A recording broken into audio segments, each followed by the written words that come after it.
teman-teman.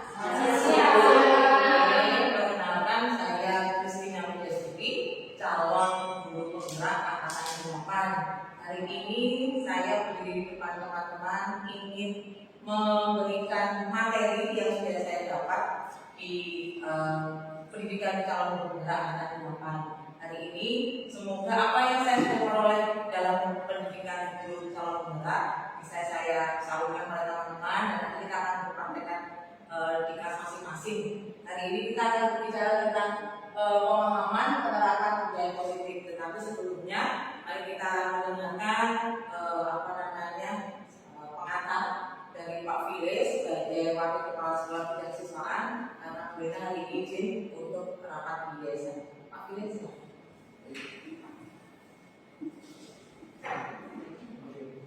Baik, terima kasih Bina untuk waktunya. Selamat siang teman-teman semuanya. Masih semangat? Baik, seperti yang disampaikan Bu Ina bahwa hari ini Bu Ina akan mendiseminasikan terkait disiplin positif ya. Baik itu yang kita lakukan mungkin sudah biasa ya. Ini mungkin akan disampaikan lagi bagaimana sebenarnya disiplin positif yang benar-benar bisa diterapkan kepada peserta didik. Misalnya bagaimana tentang pembiayaan di sekolah, kemudian kedatangan dan bahkan mungkin lebih ke arah karakter peserta didik. Jadi silakan nanti berproses bersama dan kepada Bu Ina silakan disampaikan semuanya Bu jika ada sesuatu yang perlu dibantu silakan tinggal sampaikan saja. Dan semoga semuanya lancar Bapak Ibu dan semangat semuanya. Ini Bapaknya kebetulan belum hadir ya. Nanti sambil kita menunggu Bu Ina akan menyampaikan. Begitu saja dari saya. Mari kita semangati hari ini dengan salam olahraga. Yes. Terima kasih Pak File. Baik teman-teman, di sini saya akan memaparkan terkait penerapan budaya positif. Yang pertama, budaya positif itu ada beberapa hal konsepnya. Pertama, ada perubahan paradigma belajar, ada disiplin positif, kebutuhan dasar manusia, motivasi perilaku manusia, posisi kontrol institusi, keyakinan kelas, dan segitiga institusi. Seperti yang disampaikan Pak File, ini sebenarnya semuanya sudah kita terapkan di sekolah. Tapi memang kemarin saya juga pun mendapatkan pengetahuan tambahan gitu ya. Yang tadinya kita itu kalau kita berbicara budaya positif itu berarti kan menyangkut tentang sikap baik yang akan kita jalankan di sekolah seperti apa. Jadi nanti kita sama-sama supaya sikap positif itu akan menjadi budaya yang nantinya akan kita terapkan mulai dari kelas 1 sampai kelas 6 gitu ya.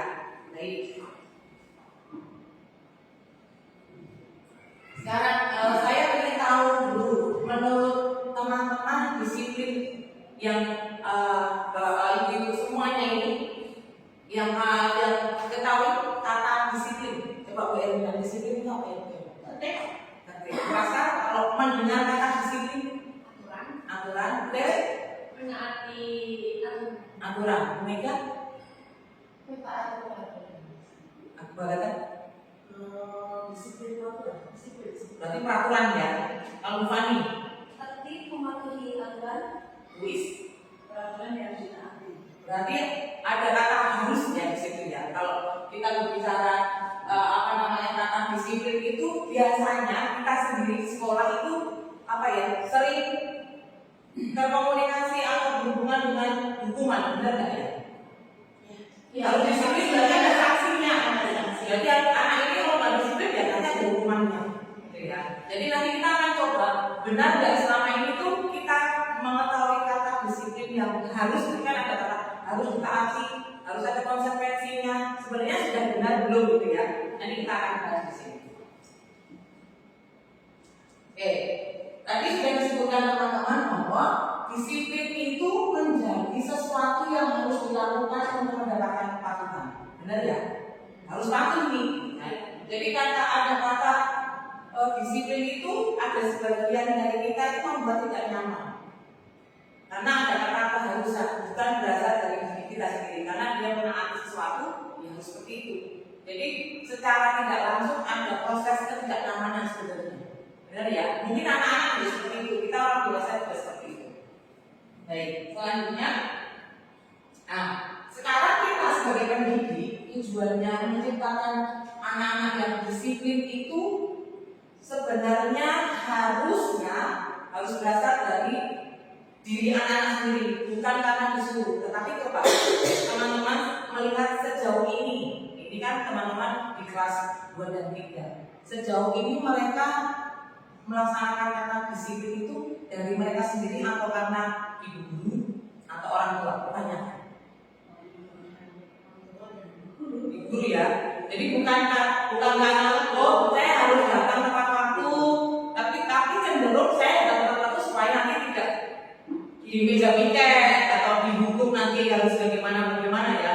Tetapi ini yang harus kita luruskan bahwa kita harus melihat bahwa disiplin ini kita sebagai guru ini akan melihat bagaimana mendisiplinkan ini bukan lagi sebagai kepatuhan tadi, tetapi memang berasal dari mereka. Oh saya disiplin itu ya dari diri sendiri gitu ya. Baik. Nah, mengapa saya mengatakan dari dalam diri mereka? Karena ternyata ada 4 kebutuhan dasar manusia. Yang pertama, bertahan hidup, mendapatkan kasih sayang dan rasa terima, penguasaan dan kebebasan.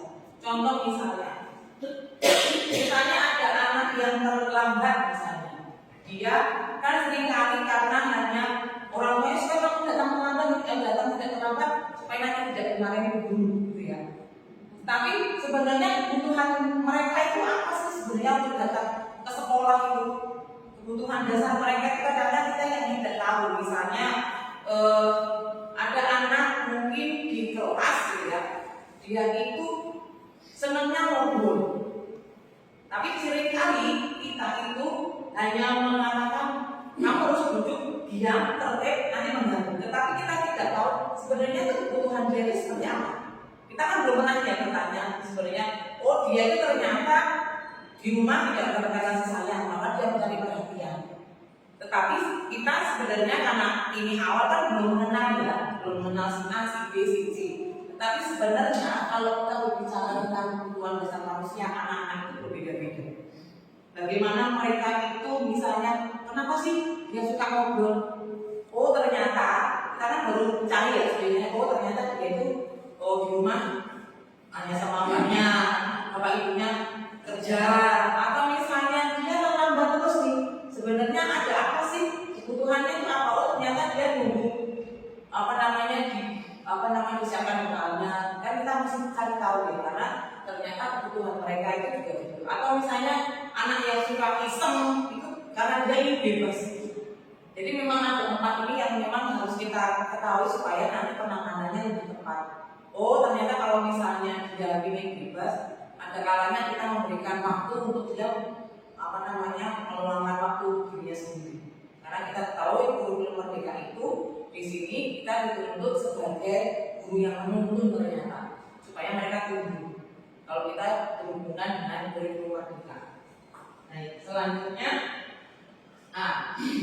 kebutuhan itu tadi menjadikan motivasi seseorang untuk sadar atau tidak untuk melakukan sesuatu. Yang pertama pasti menghindari ketidaknyamanan atau hukuman. Karena apa? Karena murid itu karena takut dihukum. Nah yang tadi disebutkan tadi, dia akan datang tepat waktu supaya dihukumi guru. Jadi ini berarti kan berasal dari guru nih, supaya ini berarti kan dari faktor eksternal. Atau misalnya juga ada mendapatkan imbalan atau penghargaan, misalnya, dia menjawab pertanyaan karena pengen diberi pujian, itu penghargaan. Makanya ini kadang-kadang anak-anak itu bisa menjawab itu bukan karena sesuatu, tetapi dia masih pengen dilihat punya, pengen dipuji, gitu ya. Atau mereka ini yang paling benar itu adalah anak itu akan menjadi mereka yang mereka inginkan, menghargai diri sendiri supaya mereka dipercaya. Jadi mereka itu melakukan dengan sadar. Jadi bukan karena takut sama gurunya, bukan karena nanti dipuji di kelas atau waktu itu loh datangnya selalu tepat waktu itu pujian. Tapi itu kan berarti hanya karena ingin dinilai dari orang lain, tapi bukan dari dalam diri sendiri. Itu tentang motivasi perilaku manusia. Konsep disiplin yang gagal ada beberapa. Jadi kalau konsep itu ada hukuman, ada penghargaan. Ternyata teman-teman, penghargaan itu tidak selalu baik. Jadi kita harus hati-hati. Kemarin saya juga baru tahu kalau kita memberikan penghargaan itu belum tentu selalu positif. Jadi kita harus hati-hati. Kadang-kadang itu malah membuat kita karena faktor pengen dipuji, dia akan melakukan kalau dipuji. Kalau gurunya dimanja, ya dimanja. Iya, kita gabungan itu ya. Jadi kita hati-hati itu memberi penghargaan. Makanya kadang-kadang membuat apa ya, temennya iri, ya kan? Iri, misalnya, oh pinter kamu ini. Tanpa sengaja, kalau kita sering memuji satu orang, yang lainnya itu akan, oh dia terus. Ya kita pernah begitu ya. Jadi seperti itu, jadi kadang-kadang seperti sebenarnya ranking itu juga enggak baik. Makanya kita selalu mengatakan tidak akan memberikan iri, karena akhirnya membuat iri, membandingkan. Maka kita tidak boleh membandingkan, setiap orang punya pribadi dari masing-masing. Jadi seperti itu. Jadi berikutnya ada yang sukses itu namanya konsekuensi dan restitusi. Konsekuensi itu jangka pendek, tetapi harus ada stimulus dan respon. Kalau tadi penghargaan kan hanya sekedar oh ada ujian, ada diberi sesuatu. Tetapi kalau konsekuensi itu ada apa ya? Dia ada waktu untuk merenungi bahwa oh saya salah. Tetapi apa lebih baiknya itu ada namanya restitusi. Jadi mereka itu bertanggung jawab atas perilakunya. Oh kalau misalnya dia di sekelas itu mengganggu temannya, itu ada konsekuensinya nih. Tidak hanya dimarahin kata-kata diberi hukuman sama ibu, tetapi sampai oh ternyata saya itu kalau berisik, kalau misalnya teriak-teriak, saya jalan-jalan itu mengganggu yang lainnya. Itu kan kadang kita kan cenderung sekedar menghukum ya, duduk. Udah jalan-jalan, tapi kita tidak melihat apa sih kebutuhannya dia. Apakah dia memang tidak nyaman di situ, atau misalnya dia memang butuh didengarkan. Nah, ini kita yang PR kita adalah bagaimana melihat satu persatu anak kita. Nah, ini yang jadi PR kita nantinya. Jadi paling tidak nanti kita bisa menjadikan murid kita itu bisa menghormati dirinya sendiri dan orang lain.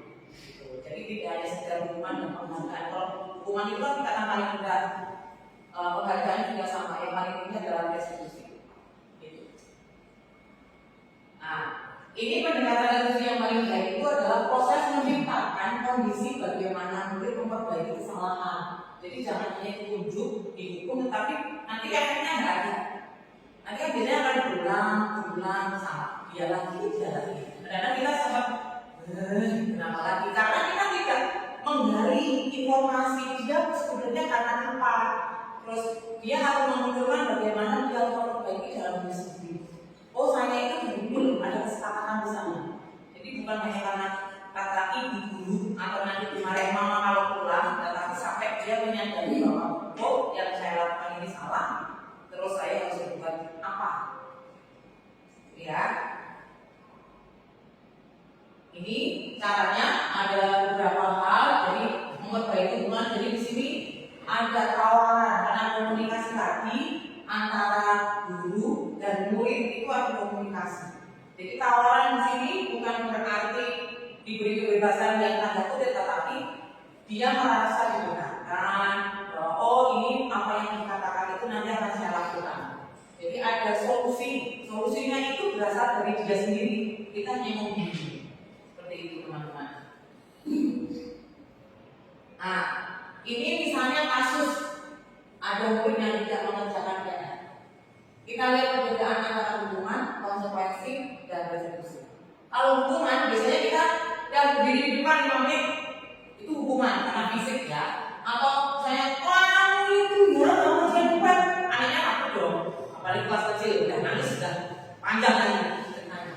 Tapi kalau konsekuensi itu beda lagi. Dia mendukung tetapi lebih halus ya kata-kata. Dia hanya caranya adalah ya sudah kamu 3 kali boleh mengerjakan nanti di rumah. Tapi masih ada satu hal dia bisa mengikuti pelajaran. Tapi murid itu tahu bahwa oh gurunya tegas nih kalau saya tidak mengerjakan ada konsekuensinya di sana ya. Tetapi semestinya seharusnya kita menanyakan dulu. Misalnya kita punya keyakinan kelas. Kalau dulu kita mengatakan peraturan kelas, tetapi kita sekarang mempunyai adalah keyakinan kelas. Keyakinan kelas ini kita berikan pada saat awal.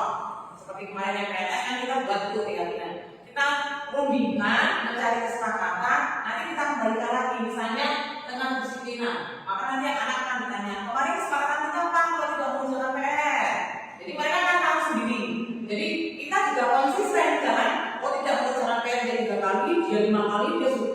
Jadi kita sendiri harus konsisten berdasarkan kesepakatan yang kita sudah dari awal. Jadi itu penting teman-teman. Jadi supaya kita juga tidak dinilai anak-anak. Kok dia begitu? Ibu guru kok kalau sama aku begini? Jadi ada pembandingnya. Jadi kita harus sadar dan kita terbuka. Jadi dia harus mencari tahu misalnya, ayo misalnya Agatha tidak mengerjakan PR kemarin kesepakatannya apa? Dia akan menentukan ini dulu. Jadi dia sadar oh kalau saya tidak mengerjakan seperti ini. Jadi bukan lagi yang kita ini begini. Jadi dia akan muncul bagaimana mereka. Oh iya, kalau nggak mengerjakan PR ini sesuai dengan kesepakatan atau keyakinan. Nah, ini ada 5 kontrol restitusi kita sebagai guru, pendukung, teman, pembuat rasa bersalah, pemantau, manajer. Kita dari 5 ini dulu sebagai manajer. Nah, kalau hanya pendukung seperti tadi, terlambat, kamu itu tahu nggak aturannya? Kadang-kadang kalau datang terlambat itu, kamu lagi, dengan itu kita akan lihat bagaimana nanti kita sebagai guru bertindak seperti ini. Nah, contoh teman-teman, misalnya kalau kita sebagai posisi kontrol yang baik ada perkataan kayak begini, guru berbuat begitu, menunjuk, kamu lagi, itu sudah ini. Atau misalnya penghukum itu kalau kamu tidak melakukan saya akan. Jadi kalau saya terlambat nanti ya dihukum ya. Jadi ada ancaman di situ ya. Jadi tapi anaknya berhasil atau tidak melakukan hal yang sama kan? Karena cuma ancaman. Tetapi kalau misalnya membuat rasa bersalah, kita sebagai rasa bersalah berceramah panjang lebar. Cuma kalian saya akan kamu itu sudah mengecewakan dia berkali-kali dikasih tahu tetap aja itu membuat anak itu merasa bersalah. Jadi akhirnya anaknya berbohong. Kira-kira begitu. Kenapa jadi? Kamu ya, kamu saya ini. Jadi dia akan ada rasa menyangkal, terus akhirnya berbohong. Cari alasan. Nah itu kita ada sebagai ini. Tapi kalau teman, kalimatnya juga ini. Dia memberi alasan. Nah ini begini. Ya sudah, nanti guru yang bereskan. Ya sudah, nanti guru yang komunikasikan. Itu juga nggak pas. Ya. Jadi nanti akhirnya anaknya itu terganggu sama kita. Ada guru kok, gitu kan. Jadi nanti kalau saya dari kerjaan besok lagi nggak apa-apa kata guru. Itu kan ceritanya begitu ya. Atau misalnya yang memantau, coba aturannya apa?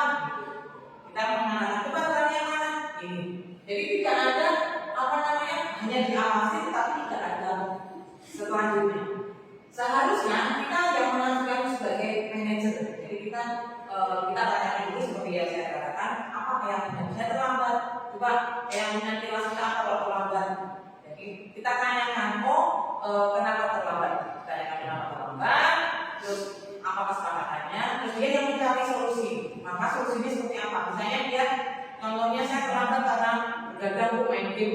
Terus solusinya apa? Jadi dia yang mengutarakan sendiri supaya nanti kalau misalnya terlambat, dia akan tahu kan. Jadi dia akan bertemu kita sebagai pendengar kalau kita sebagai manajer.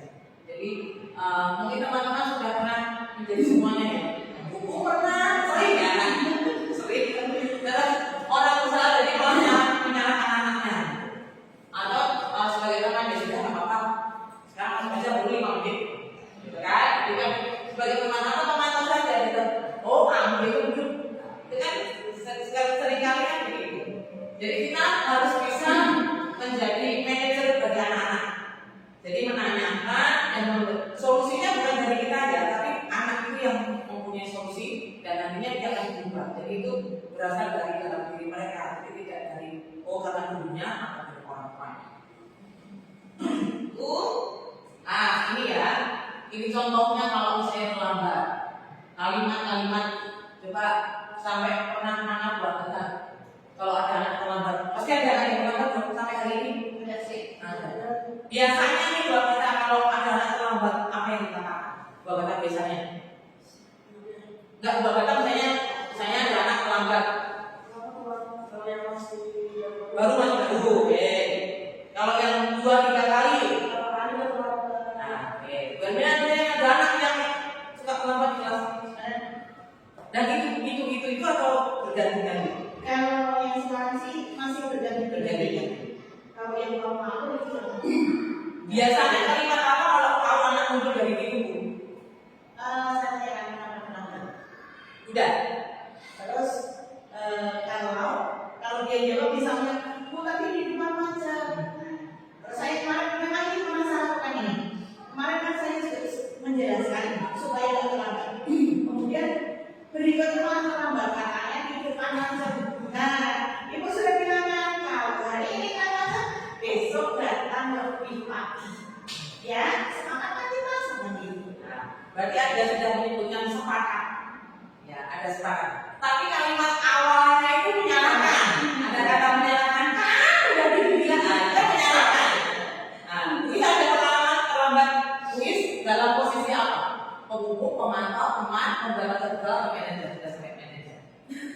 Nah, ini pengalaman ini hal yang biasa kita jumpai loh. Kemarin pada waktu saya belajar itu juga ketawa-tawa tuh, saya dukung. Kalau ada kamu lagi, harus dukung itu. Itu sebenarnya sudah membuat dia rendah diri. Jadi takut kan? Akhirnya beralasan. Padahal sebenarnya nggak ngajar dia kondisinya nanti ada mengucap alasan-alasan itu bagus. Kira-kira guys, kalau ada terlambat sudah di posisi mana? Mana ya? Di posisi mana? Pernah semuanya? Apalagi kalau ada anak yang berkali-kali itu sudah kita udah tingkatannya aduh kamu gitu kan, kita mengatakan iya, tapi kan tadi barunya sudah benar kan tanya alasannya apa, tapi kan berulang, tapi itu sudah menyebutkan kesempatan, tapi kan di awalnya kan sudah dibilang. Nah, itu kan kayaknya penghubung banget tuh ya, dan apa namanya pemata, tapi ada penghubungnya ini berasal dari kita tuh ngeyel gitu ya.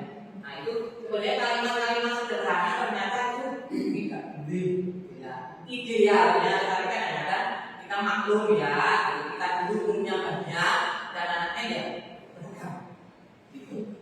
Oke, nih coba ini ada kasus ya, coba teman-teman nanti bisa memecahkan. Saya tadi Sabrina hari itu bangun terlambat dan buru-buru sampai ke sekolah. Dia pun akhirnya sampai di gerbang sekolah, tapi baru menyadari kalau tidak menggunakan sepatu hitam seperti tertera di peraturan sekolah. Di depan pintu kelas, Pak Lukman menantikan sepatu Sabrina yang berwarna coklat. Sabrina berusaha menjelaskan bahwa dia terburu-buru dan salah mengenakan sepatu. Pak Lukman menanyakan Sabrina, apa peraturan sekolah tentang seragam warna sepatu? Sabrina menjawab, sudah mengetahui sepatu harus berwarna hitam, namun berburu-buru dan salah mengenakan sepatu. Selain tidak mungkin kembali pulang karena rumahnya jauh. Pak Lukman tetap bersikeras pada peraturan yang berlaku dan mengatakan, ya sudah, kamu sudah melanggar peraturan, kamu salah, kamu terlambat, salah pula warna sepatunya. Segera buka sepatumu kalau tidak bisa mengenakan warna sepatu sesuai peraturan. Nah, Sabrina meminta maaf dan memohon kembali kepada Pak Lukman agar tetap dapat mengenakan sepatunya dan berjanji tidak akan mengulang kesalahannya. Namun Pak Lukman tidak mau tahu dengan mengatakan, tidak, kamu dalam peraturan. Kalau tidak sanggup ambil sepatu rumah atau diantar ke sekolah, ya sudah kamu tidak bersepatu saja sehari di sekolah. Sekarang coba sepatumu dan silakan belajar tanpa sepatu sendirian. Sabrina pun dengan berat hati mencoba sepatunya dan memberikannya kepada Pak Lukman. Seharian tidak berani berdiri di sekolah karena malu dan lebih banyak dia di kelas tanpa alas sepatu. Coba kalau ini sudah jelas ya, posisi Pak Lukman sebagai penghubung, langsung dihukum fisik pula ya kan? Nah, ada kata ya sudah. Tapi kalau misalnya dia manajer, mestinya dia harus bagaimana? Ditanyakan dulu alasannya. Kalau sudah ditanyakan alasannya,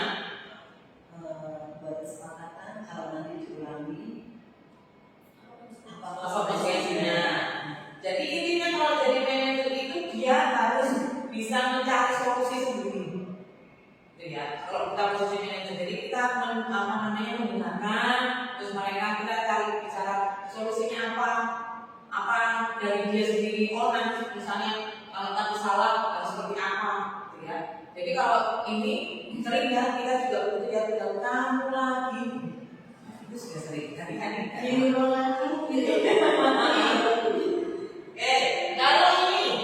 Kalau ini ada satu lagi. Anto dan Bima sedang bermain bersama di lapangan basket. Tiba-tiba terlibat dalam sebuah pertengkaran adu mulut. Bima pun menjadi emosi dan mengadakan kontak fisik, menarik meja Anto dengan kasar sampai 3 kancingnya terlepas. Pada saat itu, guru piket langsung melarang mereka dan membawa mereka ke ruang sekolah. Ibu Subi sebagai kepala sekolah berupaya menenangkan keduanya menggunakan Dino. Dino sepertinya kamu saat ini sedang marah sekali. Mendengar itu, Dino pun mengalir bercerita tentang kesalahan dirinya. Ibu Subi pun melanjutkan bahwa membuat kesalahan adalah hal yang manusiawi dan bahwa mempertahankan diri adalah hal yang penting. Namun meminta Dino memikirkan cara lain yang mungkin lebih efektif karena saat ini Dino berada di ruang kepala sekolah. Ibu Subi melanjutkan bertanya tentang keyakinan sekolah yang disepakati serta apa Dino bersedia memperbaiki kesalahan yang dilakukan terhadap Anto. Dino pun akhirnya belahan mengangguk. Kemudian Ibu Subi balik bertanya kepada Anto hal apa yang bisa dilakukan Dino untuk memperbaiki kesalahan. Anto menjawab, saya perlu kancing, saya diperbaiki ibu. Ibu saya akan sangat marah kalau melihat kancing baju saya sampai copot 3 kancing ini. Ibu Subi pun kembali bertanya ke Dino apakah yang akan dilakukan untuk mengganti 3 kancing Anto yang terlepas. Nah, Ibu Subi itu sebagai sekolah sudah sebagai manajer ya, setuju ya. Jadi tidak menghukum si yang menyopot kancing, tetapi juga semuanya memberikan satu solusi. Jadi di sini tidak banyak bicara sebenarnya. Mereka sendiri yang akan memberikan bahwa oh saya harus bagaimana, oh kalau belum kancing dia harus bagaimana. Nah ini yang seharusnya kita harus bisa melawan seperti itu. Tapi pada kenyataannya sudah dia teman-teman. Kalau sudah anak melakukan kesalahan apalagi dia lagi gitu ya. Jadi kadang-kadang kita harus sabar. Tapi kita memang harus hidup seperti ini supaya anak-anak itu juga nantinya kalau membuat kesalahan dia tahu harus bagaimana. Dia yang harus menciptakan solusi supaya tidak mengulang dirinya seperti itu. Tapi kalau misalnya gurunya yang memberikan solusi, dia akan tergantung nanti guru yang akan beri. Jadi kita hati-hati ya setelah ini. Oke. Nih, ini keyakinan kelas sudah membuat keyakinan kelas. Ini kemarin di kelas saya, ya. Jadi diskusi. Jadi pertama saya keluarkan. Kita mau seperti apa kelas C itu? Mereka A, B, C, menulislah di pinot. Mereka ini. Saya bacakan, ya. Kalau yang sama kita akan jadikan satu. Kita ambil yang positif dengan menggunakan kalimat yang bukan negatif. Ya, misalnya nih terkait disiplin. Jangan mengatakan jangan terlambat. Nah, itu ya. Ini kemarin kami melakukan hal ini dan kalau di kelas saya selalu kalau misalnya ada satu orang yang coba kesepakatan yang disebutkan apa kemarin. Ini mereka mengingat, gitu ya. Jadi kita tidak perlu banyak kalimat, tidak perlu ceramah banyak untuk mereka mendiamkan mereka atau mereka melakukan hal yang baik lagi kemudian. Jadi ini sangat efektif teman-teman. Kalau misalnya belum, nanti boleh dicoba kembali lagi.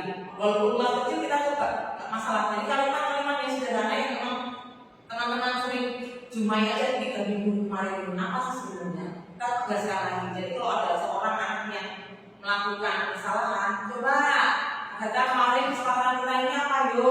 Jadi mereka akan ngomong terus, jadi dia memberikan solusi sendiri. Jadi itu efektif. Ini dijelaskan nanti juga efektif. Nah, ini kemarin kesepakatan yang sudah saya tuliskan terkait disiplin, religius, peduli lingkungan dan toleransi. Ini kata-kata ini dari anak-anak, bukan dari saya. Jadi kan banyak tadi yang kalimat-kalimat saya kelompokkan. Oh, ini tentang disiplin, tentang religius, tentang lingkungan, tentang toleransi. Jadi ini bukan dari saya yang memakai saya. Jadi enak. Jadi nanti kita tinggal coba bertanya, Nara,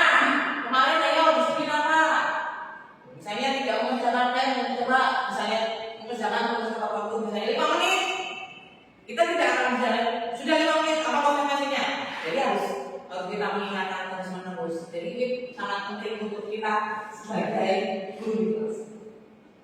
Nah, ini namanya segitiga revolusi. Bagaimana kalau menjumpai anak yang melakukan kesalahan. Yang pertama itu adalah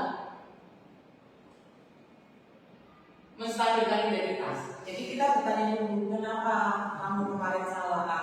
Misalnya kamu terasa kenapa? Apa alasannya? Kita memberi dulu. Baru nanti kalau misalnya itu baru kita memvalidasi. Jadi kita memberikan cara yang lebih efektif supaya dia itu kan itu apa sih sebenarnya? Baru kita menanyakan keyakinan kita kemarin apa? Terus solusinya seperti apa? Jadi tiga tahapan ini. Kadang-kadang kalau ada kita kemarin kalau saya ya sebelum belajar ini langsung nembak, kok terlambat? Kenapa? Terus jadi kita yang memberikan solusi. Nanti akhirnya kita memberitahu orang tuanya. Itu tidak solusi sebenarnya. Tapi bagaimana mereka? Oh ya bu, saya semalam bergadang. Nanti besok saya tidak akan bergadang. Jadi dia sendiri. Jadi itu lebih efektif untuk anak saya. Kemarin kalau teman-teman kenal justice yang benar suka kelak, ya. Itu kemarin saya terapkan di sini dari hari ini dan sudah 2 hari ini. Semoga setelahnya. Soalnya akhirnya dari kelas 2 kan ada. Adiknya justice. Oh adiknya siapa? Dia selalu mengatakan karena adiknya lama. Justisio. Ini ya teman-teman saya punya bisa. Ini kemarin contoh.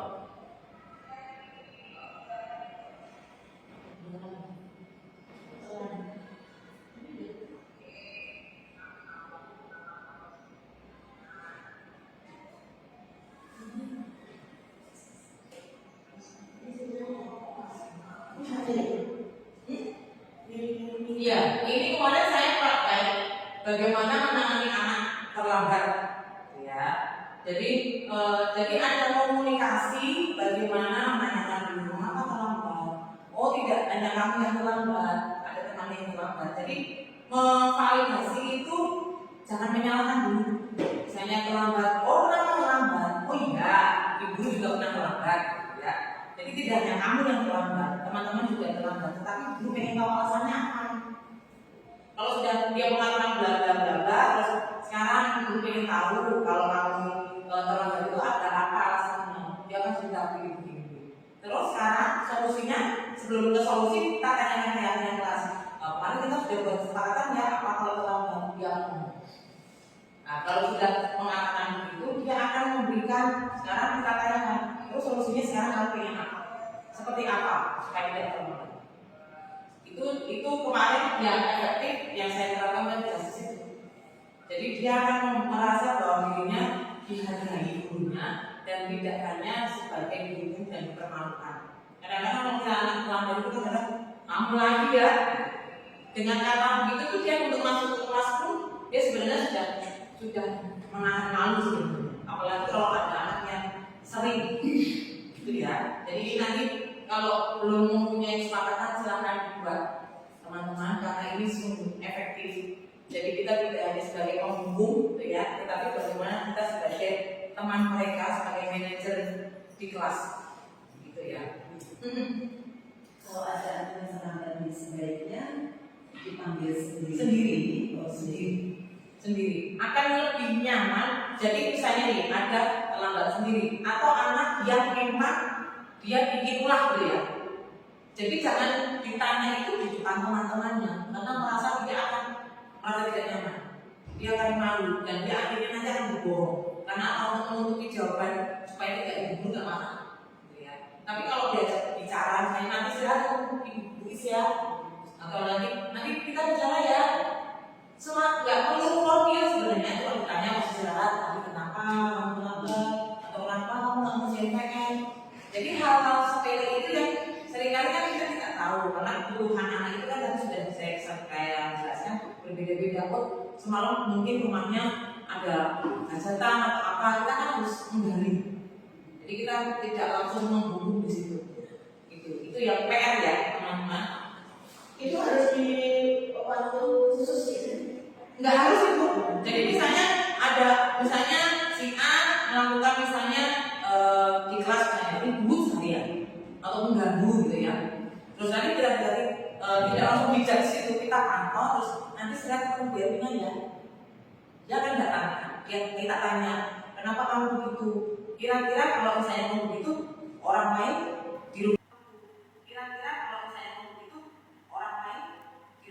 dirugikan, maka kita mengakomodasi mereka seperti apa.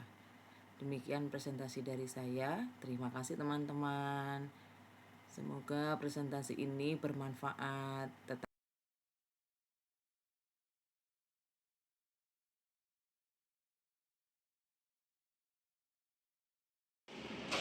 Selamat siang, Bu Ina. Siang Mili, yuk silakan duduk. Oke, kamu tahu mengapa kamu harus menemui Bu Ina? Iya, Bu, berkaitan dengan saya datang terlambat, Bu. Oh iya benar. Ngomong-ngomong hari ini terlambat yang keberapa? Saya sudah datang terlambat yang ketiga kalinya, Bu. Oke Mili, Bu Ina tahu kamu tidak tidak hanya kamu yang terlambat. Bu Ina juga pernah, teman-teman juga pernah. Tapi setiap tindakan itu kan pasti ada alasannya kan? Nah, hari ini terlambat karena apa? Saya datang terlambat karena saya bergadang main jam, Bu. Oh gitu. Tapi apakah kamu masih ingat keyakinan kelas kita? Masih, Bu. Coba sebutkan yang mana? Selalu disiplin, Bu. Itu kamu tahu. Sekarang, apakah kamu punya solusi terkait masalah ini? Iya, Bu. Pertama, saya meminta maaf karena saya sudah datang terlambat lagi. Oke. Yang kedua, saya tidak akan tidur terlalu malam. Dan yang ketiga, saya akan memasang alarm di dekat saya, Bu. Oke. Bu Ina apresiasi sekali tanggung jawabmu, kamu ingin berubah. Setelah ini, Bu Ina akan komunikasi dengan orang tuamu supaya membantu kamu untuk tidak datang terlambat lagi. Nah, sekarang kamu boleh pulang. Saya berjanji tidak akan terlambat lagi dan lebih disiplin, Bu. Permisi. Oke, terima kasih Mili. Selamat pulang ya, hati-hati. Halo teman-teman, nama saya Mili, kelas 6C, SD Tarakanita 5. Saya berterima kasih kepada Bu Ina yang sudah mengajak saya berdiskusi untuk menemukan solusi atas kesalahan yang saya lakukan. Saya tidak akan tidur malam-malam lagi dan akan selalu pasang alarm supaya saya tidak datang terlambat lagi ke sekolah. Terima kasih, Bu Ina.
Salam, perkenalkan nama saya Helena Suwarsi, Kepala SD Tarakanita 5 Jakarta.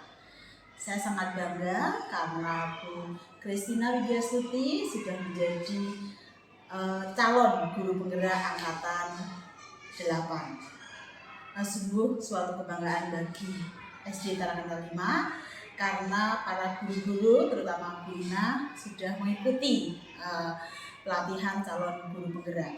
Nah, pada hari ini Bu Ina telah memberikan presentasi tentang diseminasi terkait budaya positif. Hal ini juga sejalan dengan nilai-nilai keutamaan Tarakanita, yaitu pendidikan karakter Yayasan Tarakanita. Semoga apa yang sudah diberikan Bu Ina kepada guru-guru kami juga bisa diimplementasikan dalam kehidupan sehari-hari, terutama di dunia pendidikan. Untuk itu, sekali lagi saya ucapkan terima kasih kepada Bu Ina dan semoga Bu Ina selalu semangat untuk mengikuti pelatihan ini dan sukses selalu. Salam Tarakanita, satu hati, satu semangat. Tarakanita, yes! Terima kasih Bu Ina atas pemaparan materi yang sudah diberikan kepada kami. Semoga kami dapat menjadi guru sebagai manajer. Semangat guru-guru Indonesia. Terima kasih. Terima kasih Bu Ina sudah memaparkan materi tentang budaya positif. Semoga kami bisa mengikuti jejak Bu Ina sebagai guru penggerak. Semoga kami juga para guru-guru bisa menjadi manajer untuk anak-anak. Terima kasih Bu Ina, semangat untuk guru-guru penggerak di Indonesia.